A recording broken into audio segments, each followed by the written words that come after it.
He was a Tier 1 operator who bled ice water, and his combat dog was a 90-pound missile with teeth. When they tore through the ER doors, he demanded a surgeon, sneering at the scrubs in front of him. But the deadliest hound in the military didn't attack her, he surrendered. Friday nights at the Naval Medical Center San Diego were rarely quiet, but the chaotic symphony of Trauma Bay Alpha usually followed a predictable rhythm. The squeak of rubber-soled sneakers on freshly bleached linoleum, the frantic staccato of heart monitors, the sharp snap of sterile gloves. It was a chaotic dance that Autumn Turner knew by heart. At 32, Autumn was the senior civilian trauma nurse on the floor. She had eyes like chipped flint and a demeanor so unflappable that the junior residents quietly referred to her as the Ice Queen. Tonight, the rhythm was about to be violently broken. The double doors of the emergency room burst open with a concussive bang that rattled the safety glass. Paramedics didn't wheel the patient in. The patient stalked in, leaving a trail of dark, heavy droplets in his wake. Chief Petty Officer Derek Lawson was a towering slab of muscle, tactical gear, and pure, unfiltered adrenaline. Dust, sweat, and the distinct, acrid smell of C4 explosives clung to his shredded uniform. A training exercise off the coast of Coronado had gone catastrophically wrong. A premature detonation during a shipboarding drill. Derek's left shoulder was a mangled mess of Kevlar fibers and torn flesh, and a dark crimson stain was rapidly expanding across his ribs. But Derek wasn't the problem. The problem was the 90-pound Belgian Malinois straining at the end of a thick leather lead wrapped around Derek's unbroken wrist. Titan was a specialized, tactical combat casualty care dog, bred for violence and trained to neutralize threats in the darkest corners of the globe. Right now, Titan was terrified, in pain, and utterly feral. The dog's muzzle was slick with his own blood from a shrapnel graze across his flank, and a deep, rumbling growl vibrated from his chest, exposing teeth that could snap a femur. "I need a trauma surgeon! Now!" Derek barked, his voice a gravelly roar that echoed over the din of the ER. He leaned heavily against the triage desk, his face pale beneath streaks of camouflage paint, but his grip on the leash remained ironclad.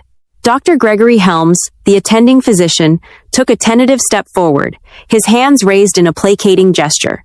"Son, you need to lie down. We need to secure that dog so we can assess your injuries." "Nobody touches my dog!" Derek snarled, stepping protectively in front of the Malinois.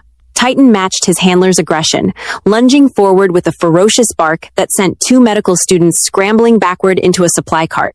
"He needs a vet, and I need a surgeon. I'm not bleeding out in a hallway for a bunch of glorified pill pushers." Autumn watched the scene unfold from the perimeter of the trauma bay. She noted the grayish pallor of Derek's skin, the slight tremor in his knees, and the specific rhythm of his breathing. Tension pneumothorax, she calculated silently. He's got a collapsed lung and internal bleeding, and his adrenaline is the only thing keeping him vertical. She grabbed a sterile trauma kit, a pair of heavy-duty shears, and a bag of O-negative blood from the rapid infuser.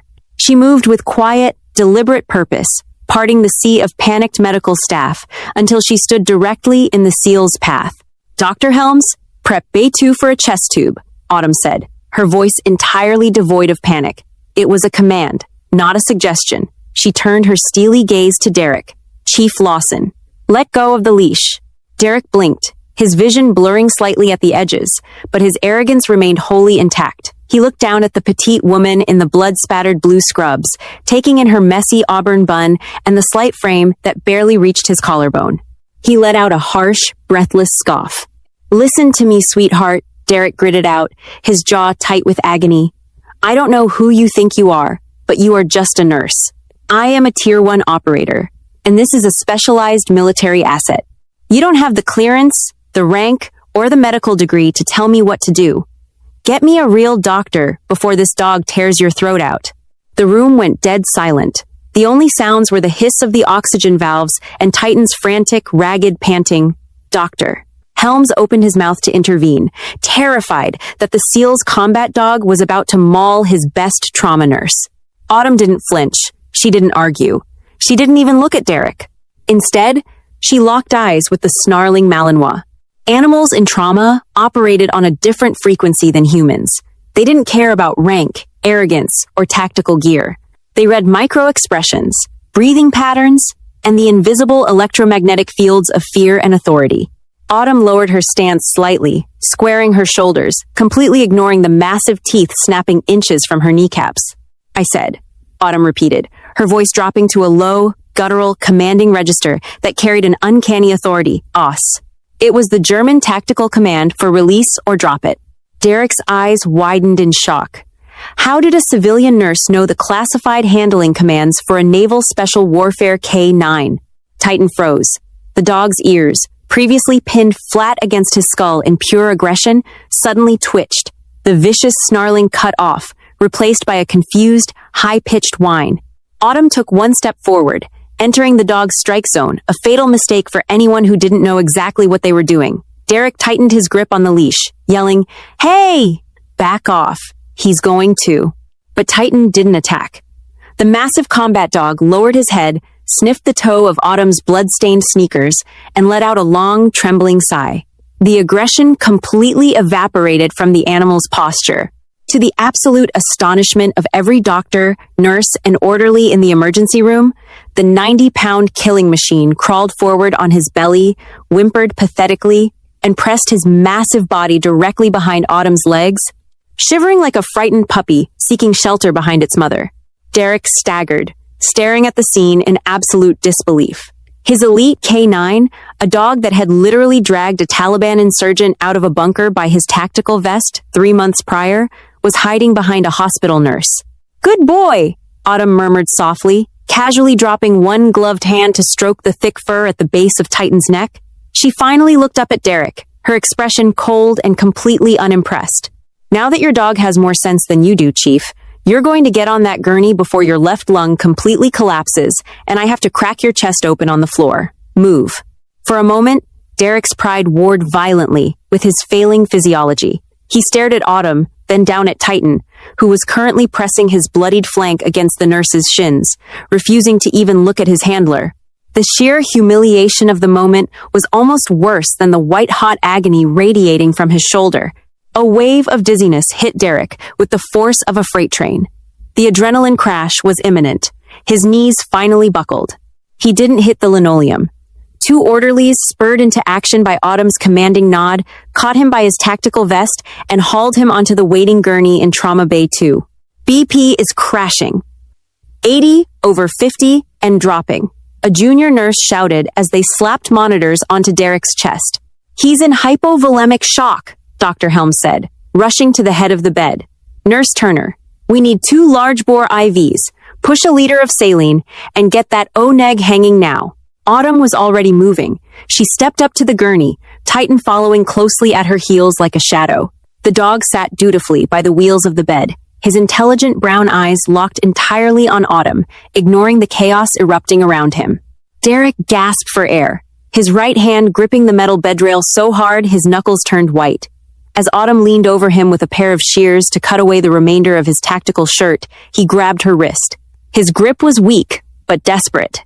"My dog," Derek choked out, coughing weakly. "He's bleeding. Shrapnel." "I see it," Autumn said, expertly twisting her wrist to break his hold without hurting him. She didn't raise her voice, but it cut through the noise of the trauma bay with surgical precision. His femoral artery is intact. It's a superficial laceration. You, on the other hand, have a piece of a blast door lodged near your subclavian artery. Stop talking. She worked with a terrifying efficiency. She didn't hesitate or ask for instructions. As Dr. Helms struggled to find a vein in Derek's collapsed circulatory system, Autumn bypassed the arm entirely. She grabbed an intraosseous drill, a device meant to punch directly into the bone marrow to deliver fluids when veins were inaccessible. "Hold him still," she ordered the orderlies. Derek gritted his teeth as she drove the needle into his tibia with brutal, necessary force. The pain was blinding, but within seconds, life-saving blood and fluids were rushing into his system. Through the haze of pain and narcotics, Derek watched her. The arrogance that had fueled him in the hallway was rapidly bleeding out, replaced by a profound, gnawing confusion. Who was this woman? Trauma nurses were skilled, yes, but Autumn operated with a cold, mechanical detachment that Derek had only ever seen in combat medics under heavy fire. There was no hesitation. No empathy to cloud her judgment, just the mission. How did you do that? Derek rasped, his eyes fighting to stay focused on her face as she packed gauze into his shoulder wound. Do what? Autumn asked, not looking at him. Tighten, Derek said, his voice slurring slightly from the fentanyl pushing through his system. He doesn't like anyone. He hates women. He bit a lieutenant commander last week just for looking at him wrong. Animals know who to trust, Autumn replied cryptically, and they know who understands survival. You knew the command. Us. Autumn's hands paused for a fraction of a second. It was a micro-hesitation, barely noticeable, but to a trained observer like Derek, it was a siren. It's a common Schutzhund command, Autumn said smoothly, resuming her work. Lots of working dogs use German. Not with that accent, Derek pushed, his brow furrowing. You pronounced it with a Pashto inflection, the way local interpreters say it when they try to mimic us in the sandbox. Autumn finally lifted her gaze from his bleeding shoulder and looked him dead in the eyes. For a moment, the sterile, brightly lit trauma bay seemed to vanish, replaced by a heavy, suffocating silence. Derek saw something in her eyes that made the hair on the back of his neck stand up. It wasn't the look of a civilian. It was the 1,000-yard stare, the hollow, haunted gaze of someone who had seen the worst humanity had to offer and had buried it deep. Before she could answer, Titan let out another low whine and nuzzled Autumn's thigh. Autumn reached down into her pocket and pulled out a small, foil-wrapped packet.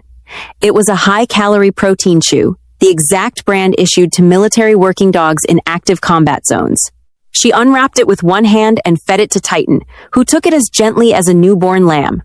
As the dog turned his head to chew, Derek caught sight of the tattoo on the inside of Titan's right ear. It was standard military protocol to tattoo a K9 with an identification number. But Derek knew the history of this dog. Titan wasn't just any dog. He had been transferred to Derek's unit 6 months ago, after his previous handler was killed in action in a remote province of Afghanistan. Autumn reached out and gently traced a thick, raised scar running along the dog's ribcage. He's healed well, she murmured, almost to herself. The tissue graft held. Derek's heart rate spiked, the monitor beside the bed beeping frantically. How do you know about that scar? He demanded, trying to sit up, only to be pushed firmly down by Dr. Helms. Keep still, Lawson. You're going to tear the artery, Helms barked. Derek ignored the doctor, his eyes locked on the nurse. I read Titan's file. He got that scar in the Korengal Valley. An IED took out his handler, and the shrapnel ripped the dog open. The medevac was delayed by a sandstorm. The dog only survived because a forward surgical team nurse kept him and 3 other operators alive in a bombed-out compound for 2 days. They said she operated on the dog with a headlamp and a pocket knife. Autumn remained completely silent. She finished taping the heavy dressing over Derek's shoulder, her face an unreadable mask.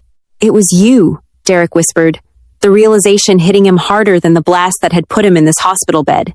You're Turner, the angel of the Korengal. Autumn finally met his gaze. Her eyes were devoid of pride or heroism. They were just incredibly tired. I'm just a nurse, Chief, Autumn said softly, throwing her bloody gloves into the biohazard bin. Like you said.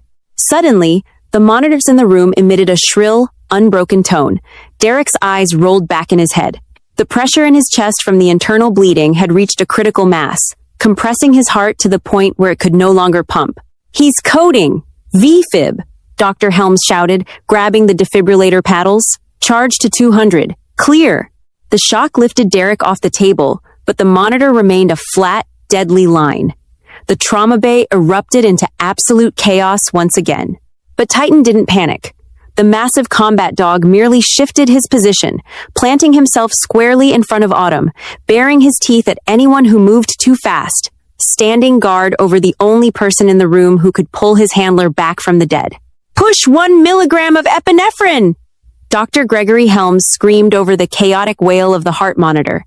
The flatline was a piercing, continuous drone that cut through the trauma bay like a physical blade.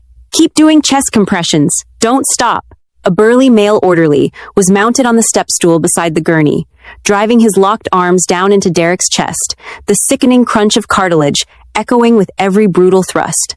The room smelled of sweat, ozone from the defibrillator, and the heavy, metallic stench of arterial blood.